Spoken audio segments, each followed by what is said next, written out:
Good morning students. From today we will start solving sums of subsidiary book. Let us start with sum number 4 from our textbook, which is given on page number 151. Prepare purchase book in the books of Shri Suresh. Here they have not mentioned whether we need to make simple book or we need to make columnar. So for that we will have to go through the transactions, and when we will go through the transaction we will come to know that only the information is about purchase. They have not mentioned that product X or product Y. So that means it suggests we need to make only simple purchase book. One by one we will take the transaction and we will be recording. Our format will be, there will be 5 columns. First column of date, second column of name of supplier, third column of invoice number, fourth column LF number, and fifth column for amount. Here the format is purchase book of Shri Suresh. The first column date, second column name of supplier, third column invoice number, fourth column LF number, and fifth column amount. Okay, so one by one we will see the transaction and will record if it is to be recorded in purchase book. Let us see first transaction. The first transaction says 2015 October 1, purchase goods of rupees 10,000 from Deepak on 1 month credit. Friends, purchase goods of rupees 10,000 from Deepak on 1 month's credit. So it is clearly mentioned that it is a credit transaction and it is goods. We very well know what to record in purchase book, the credit purchase of goods. So this transaction will be recorded in our purchase book. Let us see how to record this. 2015 October 1, Deepak account, invoice number is not given, so dash, LFB generally not writing anything, and the amount column rupees 10,000. Very simple. So just we need to find out whether the transaction can be recorded or not in purchase book. If it can be recorded, it is very simple to record. That's it. Our transaction number 1 is over. Let's move to the next transaction. Next transaction says purchase goods of rupees 20,000 from Sardar stores at 10% rate discount. Invoice number 116. Purchase goods from Sardar stores, right? Here the name of person is given and it is not given that transaction is cash. That means this transaction is a credit transaction. Secondly, clearly mention purchase goods of. So it is a credit transaction of purchase of goods. Will be recorded in the book, purchase book. Now 20,000 is the amount and that offer is at 10% trade discount. We need to record net amount, and net amount means what? That amount minus the trade discount. Trade discount is 10%, 20,000 minus 10% of that is 2,000. The final amount will be 18,000, which will be recorded in our purchase book. So see, this date to Sardar stores account, invoice number is given, so 116, LF number dash, and amount 20,000 minus 2,000, that is 18,000. 2,000 is the amount of this trade discount which will not be recorded. Let's move to the next transaction.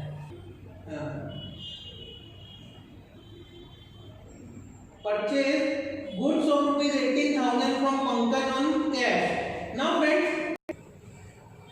friends, this transaction suggests cash purchase. Clearly it is mentioned, and we know cash purchase is not recorded in purchase book. Only thing we record in purchase book is the credit purchase of goods.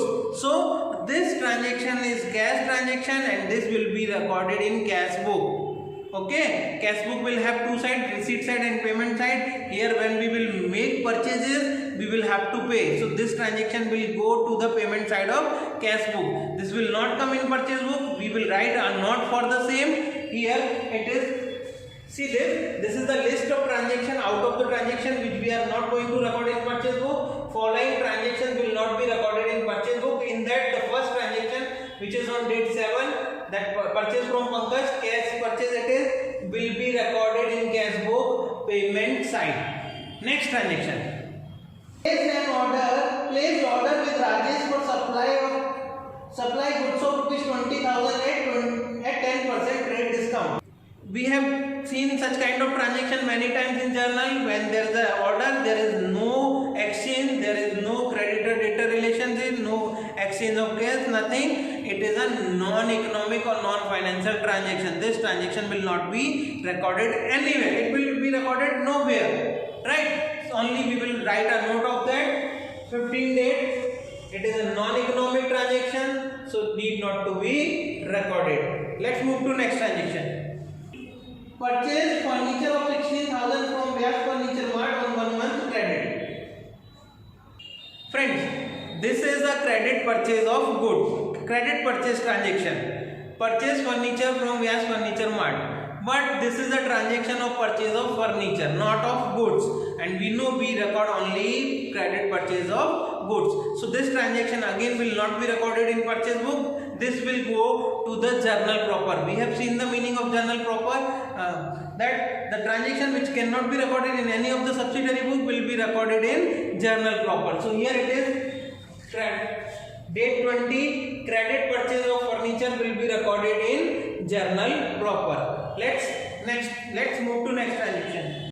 Rajesh has sent goods as per order and sent invoice number 350 after adding rupees 1,000 for railway freight. We have given order to Rajesh. We have placed an order to Rajesh to supply the goods of rupees 20,000 at 10% TD, and in this transaction he has sent the goods. So now this transaction will be recorded. Here it will be considered as credit purchase because we are not making payment to Rajesh. He is sending us the goods. Now one thing is there, that he has sent the bill of rupees 21, not 21, goods amount plus 1,000 for railway freight, right? Now goods was of 20,000, 10% TD, we will deduct 18,000 will be the amount of goods, and rupees 1,000 which he has added for railway freight will be separately recorded, will not be recorded in purchase book. So first of all we will see how much amount to be written in purchase book. The amount in purchase book will be written, date will come 21 because this transaction, the goods is received on 21, Rajesh account, and 18,000. How come this 18,000? 20,000 was the amount of goods and 2,000 is the trade discount. So 20,000 minus 2,000, 18,000 will be recorded here. Now talk about rupees 1,000 for wages, railway freight which he has paid on behalf of us, or he has added to the bill.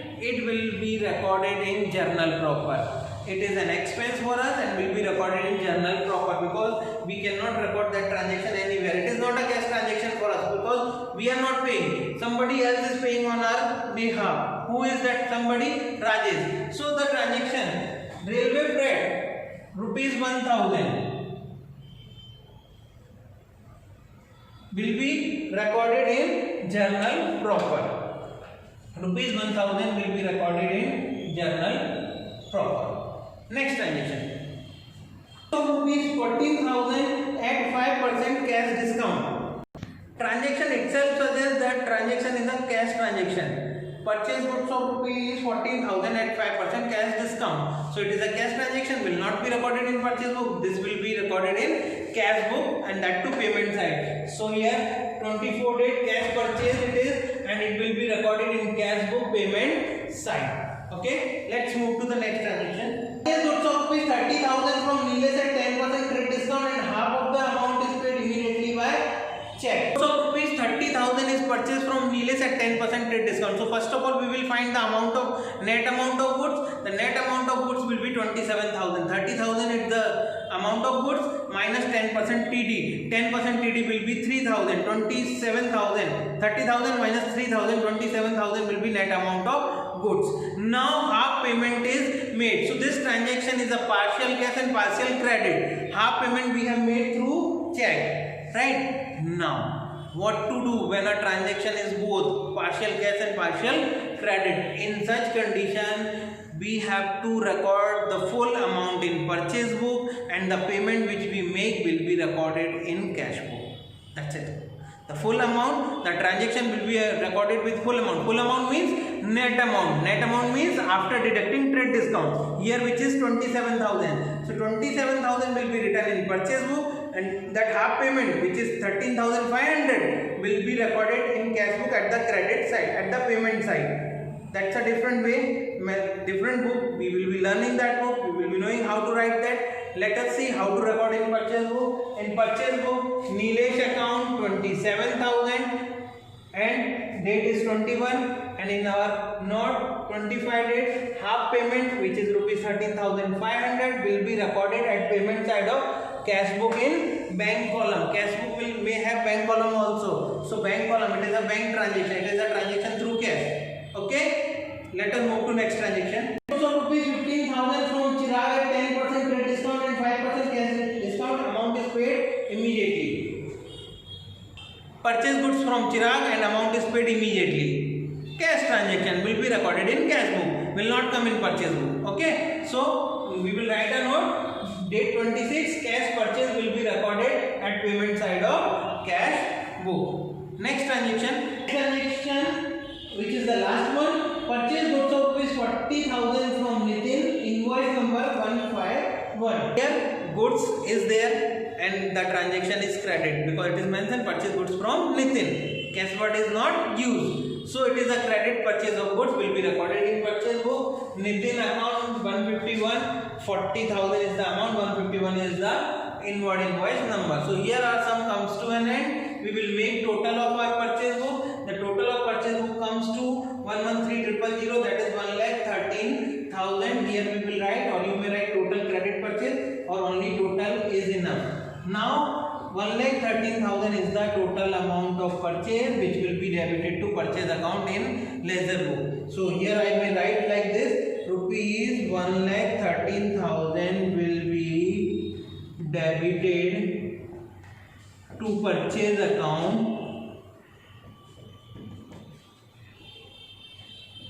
in ledger. Ledger where we are maintain purchase account directly total 1,13,000 amount will be debited. We will not debit the individual amount at the debit of purchase account. Only 1,13,000 will be debited. Thank you.